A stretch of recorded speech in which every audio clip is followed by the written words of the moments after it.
all, Katrina here.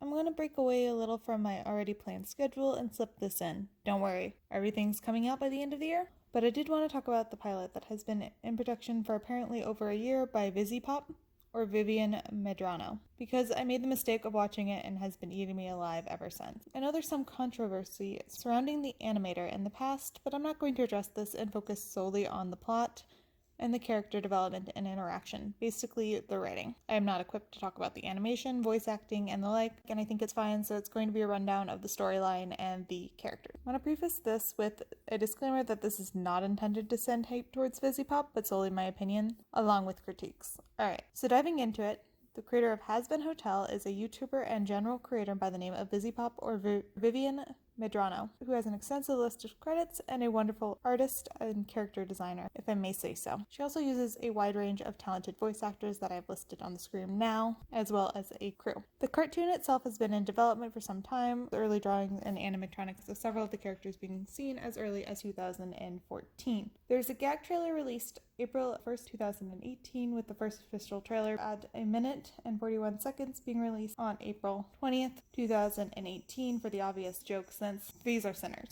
It teases for the pilot to be out in 2019, since it took over 18 months for this episode to be completed. This suggests to me that there's production issues. For clarity, the old animations were drawn by hand and take up to 4 years to complete a 2-hour movie. Disney had their movies planned out for at least a decade to fit this amount of time, unless it was one of their crown jewels, like Lion King, that could take up to a decade.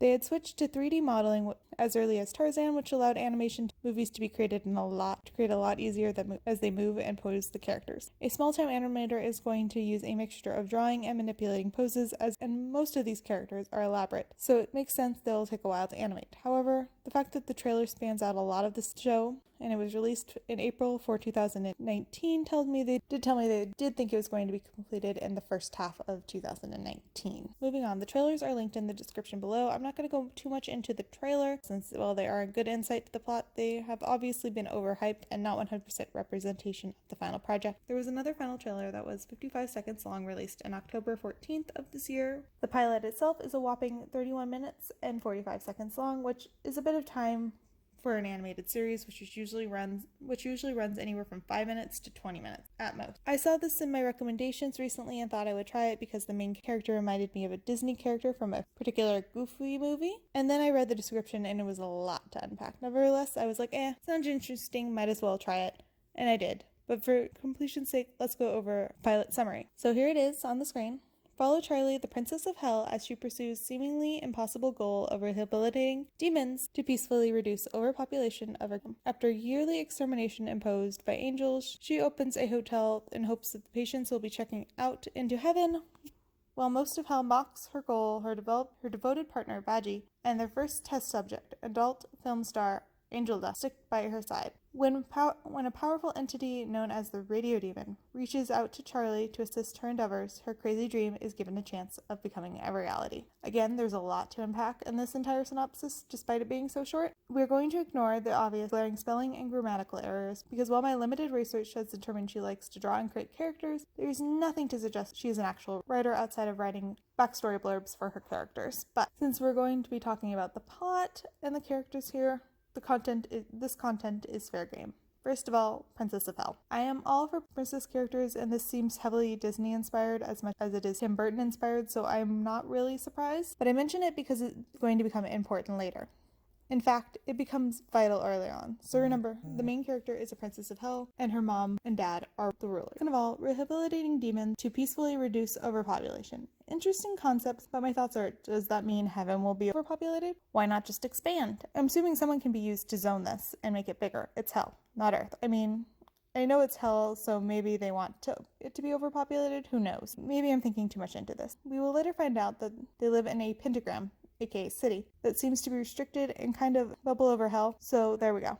And the next sentence completely tanks this thought. After years of extermination imposed by angels, wait, hell is overpopulated, angels are calling the already dead sinners, which aside, where do deader than dead people go? This makes sense, but you just said it's overpopulated, which is it? And I assume that the angels are calling to prevent overpopulation and further maintain number. And Charlie is trying to do some proactive thinking for next year so that people don't die. But at the same time, those things don't really go together. If it's overpopulated and the angels are committing genocide for the overpopulation problem, which again, where would deader than dead people go? Are their souls destroyed? Are people just dying at an alarming rate? Are they going to hell?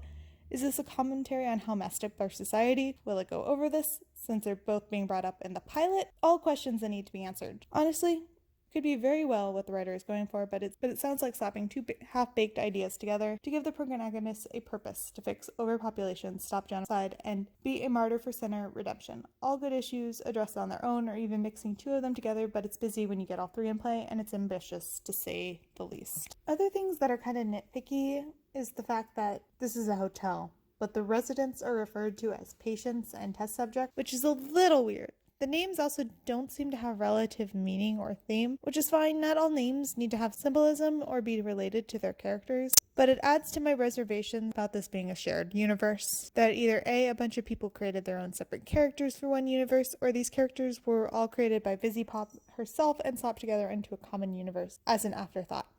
Because Vivziepop liked the concept of one and kept creating in the same theme. This is kind of also hinted at as in one of the videos, voice actor video I mentioned earlier, sort of second meaning to it, where all of the characters minus Charlie are seen, as well as another character that kind of makes a guest appearance in Charlie's song, but we'll get to that in a minute. Only Angel Dust's name seems to have any sort of second meanings. The similar color themes of the main characters also confirms this for me. So based on the synopsis, I am both intrigued by the concept and concerned by the grandiose endeavor. Enough to plunge in, right? Anyways, the opening scene is a Disney song about rainbows and redemption, where you see the angels for the first time, which is terrifying as an aside, but overall it does show the main character, Charlie's personality, quite well. Optimistic and hopeful, but insecure and doubtful of its success. Also, a lot of demons eating each other alive, and you can see some of the villains that may pop up based on their color scheme and art. The most important part of this is that there are a few mentions of the cannibalistic nature of these demons, real cannibalism and literal tearing of society apart as they pick up dead skulls to sell as food, and then a flying demon plucks another smaller demon out of the sky.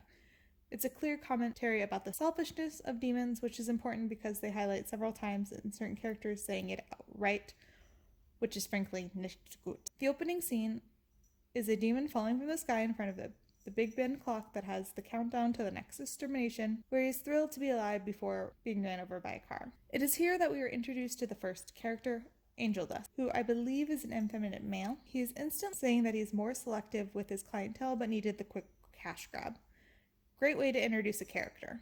Look, I don't care if he's a porn star. The dialogue in the scene is beyond clunky and unrealistic, even for the people of hell. Angel and his partner fling a couple rather bad insults at each other before Angel delivers a, quote, killer, unquote, blow, which I personally did not find all that devastating if you're going to have demons who just serviced each other during a genocide fling insults at each other. In the end, they came off as more third graders insulting each other. The John calls Angel Dust a slut, in which Angel feigns like it bothers him, and then Angel goes on to calling him a sack of shit after a long string of mundane insults, and tells him to tell his wife he said hi with a kiss. Like, come on. This is so juvenile and not original dialogue. It doesn't burn or sear the recipient. It doesn't even smolder. Anyways, Angel Dust then gets Angel Dust. If you don't know what that is, it's probably a good thing. But there's also Urban Dictionary for your kind. And then we have somebody yoinking the substance. Yes, the dialogue of the demon saying yoink. I can't. I literally can't. Is this supposed to be funny? Is this supposed to be funny? Anyways, the demon gets hit by a random piece of falling debris, and of course, Angel is more upset about, quote, my dogs, unquote, than the person dying. I get this is a good way to show how cold and insensitive demons are, especially since one of them, by the description alone, is supposed to be reformed and on the path of being reformed. And so far we have him prostituting himself out for drugs and showing little remorse for other demons. I understand this is the character. However, the writer from the description tries to present this as a smart adult cartoon with social commentary mixed in on the satire of people change, although already roughly 3 minutes in, including the introduction, it is reduced to some pretty cheap, unoriginal jabs that are only funny to 10-year-old boys, and it gets worse from here. Believe me, dear listener, it gets worse from here. Now, since I've spent some time whining, let's actually give some constructive criticism. Honestly, I would keep the intro. I think it's lovely done. Each scene is well crafted. It's weird that we see the clock, then the title slide before segueing back into the clock, but that can be fixed by swapping the title card and the clock, especially since I presume the clock is always changing time based on the episode. As for Angel Dust introduction, I truly think it's a brilliant way to introduce Angel Dust, who is a character all itself. I think getting out of the car, a car that just murdered a demon, is fine. The dialogue, yoink, needs to be more natural and realistic. Something I expect real adults to say and act in a situation, opposed to what a kid who has never been in it. I know it's a cartoon and a pilot at that, and I know Angel Dust is supposed to be a comic relief character, so I'll cut it a little slack, but if you're going to build up a character as being a smartass character, for a love of all things holy, make him an actual smartass, and stop going for the low-hanging fruit that you can find in any of these other sort of films. Anyways, moving on. The next scene is the snake villain from the intro with his egg minions that have a turf war with another demon, Cherry Bomb, who has cherry bombs, so there was thought put into that character's name at least. I'm not going to touch on the cheesy dialogue in the monologues because I can see clearly this is meant to be hyped up and rather silly, kind of how Disney cartoon villains are presented. However, I want to bring up again the fact that Charlie is the princess of hell, and there are turf wars going on. I mean, hell is obviously an unlawful place, and gangs rule the real-life streets too, but A, these seem elaborate enough to massively destroy property, and B, while I'm sure the Demon King enjoys all this chaos caused by these battles, if they can cause such mass destruction, why is there even a king? Like, what is his purpose?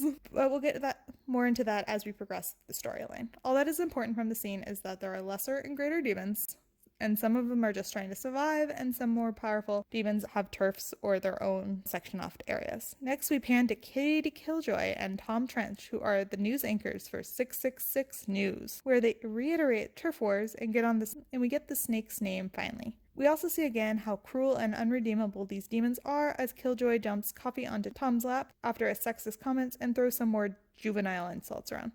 Again, the writer goes for the tried and true path that she knows will work for the laughs but passes off as smart and witty. However, the most witty and fun part of the scene is the new subtitles at the bottom of the screen, which is a bit tongue-in-cheek about everything and utterly pointless. Good way to highlight the point.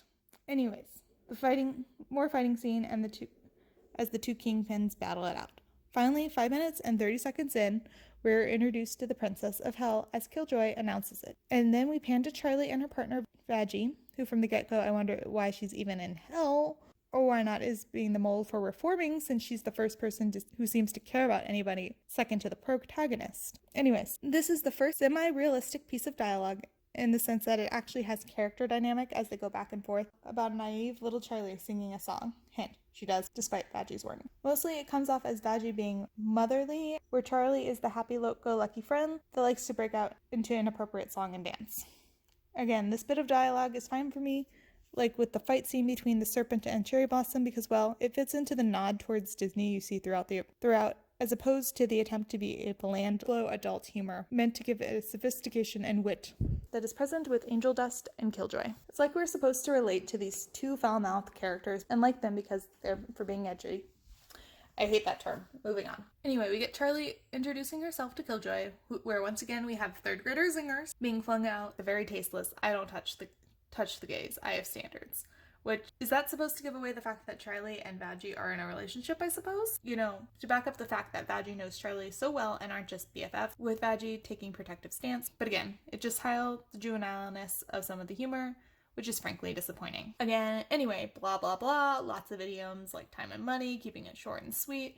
I could go on how you're not supposed to use those common phrases like this in writing and being nitpicky on this, but the whole sound effect every time Killjoy moves makes it hard to concentrate. Don't get me wrong, I think it's a good way to exaggerate the rather exaggerated character, and I like that the excessive use of him in this case, but mixed with bad dialogue is overall distracting. However, something interesting as Killjoy swinging her hip into her monologue, epic smackdown, she utters the word, "I'm too rich and too influential to care about what some tux-wearing demon princess wants to advertise," and threatens to bury her if she causes trouble. Okay, again, Charlie is Princess of Hell. Her parents are presumably the rulers of Hell. It could be that Killjoy is talking a big game, but it seems odd once again. This title is thrown around and seems to have absolutely no weight. I mean, I know this is a pilot and we're only 7 minutes and 30 seconds in at this point, but even the show is admitting the title means zilch, which makes me feel like it's meant to act as plot armor and is there for the sole purpose of making certain Charlie can't die and giving her some authority to run this hotel. Which, as an aside rant, if the world is overpopulated with demons, why do we have this huge empty hotel with just 3 people in it? Like, seriously. Anyways, Charlie gets up and ends up starting the interview enthusiastically before becoming nervous and then breaking into song. The result is demons mocking her on live TV. She is embarrassed to find out that she's not met with applause, but scorn. Killjoy is, quote, ruthless, unquote, with her oh-so-witty zingers. Charlie tries to save Facebook, pointing out they have Angel Dust as a patron, to which Tom responds, the porn star. Killjoy mocks him with, you would, Tom. I mean... Can you know who a famous porn star is without watching them if they're famous like Charlie is making them out to be 2 seconds ago? And Killjoy points out that he would do anything to do to his questionable morals. So this joke is another black mark on me of the whole look how witty our humor is because we fling killer insults at each other, but don't think it through. And then we get into a brawl where I discover Angel Dust is fighting on Cherry Bomb's side. The end. I wish. The takeaways from the scene, however, is apparently Charlie was born here, which makes sense as a princess of hell. There also seems to be distinction between sinners, dead humans who entered hell before their mortal life, and demons, presumably people who were born in hell and show signs of aging. However, they mix up quite frequently, and as far as I can tell, there's no good way to tell them apart, except for maybe many non-humanoids are definitely demons. But this raises the point of, can demons even have a chance of entering heaven? Which adds to even a darker point, that is Charlie trying to push out the sinners out of hell and into heaven to keep hell all to the demons? Probably not, but I wish. The other 2 lesser takeaways is that we are introduced to this mysterious red antagonist-looking character, who we'll later find out is the radio demon, because he carries an old-time radio microphone and has the sound effect of an old radio and speaks like one, obviously. And that Angel Dust does not actually want to be reformed. He's just using them for rent, which, I mean, yeah, it was obvious. So besides the fact that this plot has a lot of thought put into it, it's not considered how feasible it would be when moving together as a whole, because it's a cartoon and not needed, or the bad dialogue, or rather inconsistent with an idea. The thing that bothers me the most is that it gives subtle cues to the readers to assume like Angel Dust is not reformed in the slightest as indicated from the original scene, and then goes on to tell you that he's breaking all of Charlie's rules right now, or that Charlie and Vaggie are an item, and tries to make it with this exclusive setup line of, I don't touch the gays. You can either have these subtle contexts and let them viewers infer, or you can find a way to tactfully get the viewer to understand that you don't treat them like they're dumb. In honesty, it's the laziest form of writing. The humor is also very, very bad and misses the mark. In the middle of the fight, Angel Dust is thrown around and he says, harder daddy, which really isn't out of character, only the weird certain guy pauses with big puppy eyes and says, son? I'm sorry, that makes absolute zero sense except for to further the persona that Angel Dust is one bad motherfucker. On top of it, he later tells Vaggie not to get her taco in a twist. Is that supposed to be the other meaning of her name? Anyway, the next thing is an argument between Vaggie and Angel Dust about the morals, and Charlie contributes nothing to it but being disappointed, and I'm beginning to wonder whose idea this actually is. Charlie goes into her office sullen when they get back, as the other 2 decide to hang out at the front desk in case people flock in, I guess. She calls her mother, but it only goes to voicemail, which she leaves a response that sets her up for daddy issues with a father who disapproves of her career path. Also, I'm 100% calling it now since she had tried to call her mother multiple times. The queen was killed in yesterday's purge. Yep, I'm sticking with it and not backing down. And finally, then the radio demon enters. Charlie shuts the door on him and panics for a minute, while Angel doesn't seem concerned. In fact, he doesn't know who the radio demon is, despite being there longer than Vaggie, which again confirms some of these people like Vaggie and Angel have a life of some sort before this. I also forgot to mention that when Vaggie previously threatened to kill Angel Dust, he laments if he would be double dead, which also supports the sinner are people who committed sin in life. Anyway, we get back to the story about the radio demon being a demon who came out of nowhere to kill a bunch of other demons and is all-powerful figure, which again brings me back to why do we even have a king of hell when it sounds like there is just complete matter anarchy.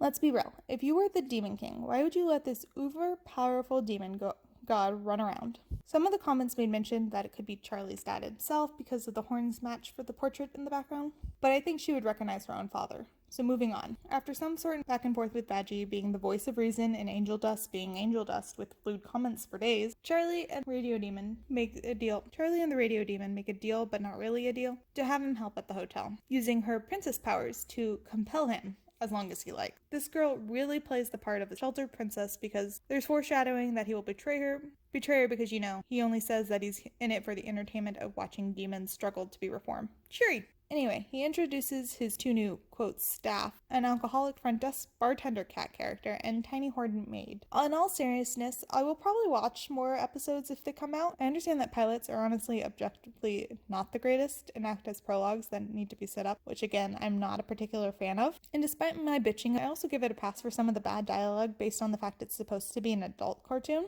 However, I recommend stop trying to make it smart and funny, causes everything to be disingenuous and the dialogue to fall flat, because you're trying too hard to be not like other girls, which happened with Vampire Academy. The book was actually somewhat humorous with zingers, but because the production wanted to be not like other teen vampire movies, it came out as more pretentious and off-putting than humorous and smart. And when you base your dialogue around the most savage insults and long diatribes, you stifle any possible character development and limit interaction with characters, because focusing on fitting the characters into one mold rather than letting them express themselves naturally. It's especially weird when the animated and art itself seems to have subtle nods while the characters are loudmouthed and blundering and give everything away. Now that I have beaten the dead horse, let's talk about the actual reason for making this video and the video of the title, Hazbin Hotel, know its own plot. By this I mean it's a clear inkling of an idea without no actual plot. There's a lot of what if we add this mentality to it?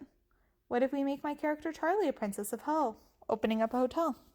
What if her girlfriend Vaggie can be a part of it? Oh yeah. And Angel Dust can be the first patron. It'll be funny since he's a guy who gives no shits.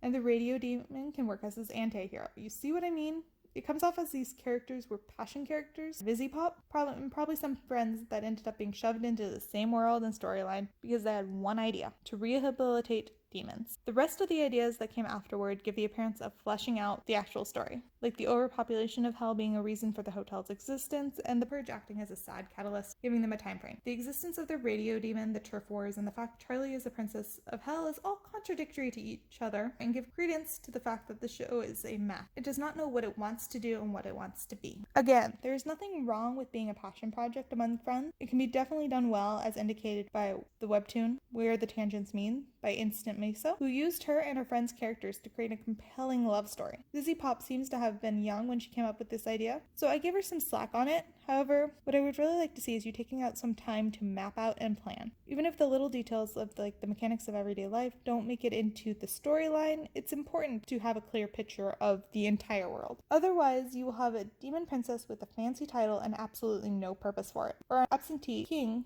who has no reason to call himself a king. So in conclusion, while this is just the pilot to introduce the main characters, and is a huge pilot at that, I think Vivziepop needs to work on realistic dialogue. Having demons to be cruel and insulting because they are demons is not clever or realistic. She also needs to work on plot lines, such as outlining and determining where this is going to go and the way it makes sense. And don't try to be so busy all at once. And then finally, world building. How this world actually runs and the actual function of having a king, queen, and princess, and specifying the difference between demons and sinner, because there is obviously a parallel to our world and history. And with that said, no hate towards Vivziepop. I think she has an interesting idea that has already hit and will go far, but it needs to be polished. And that's my long rant. See you next time.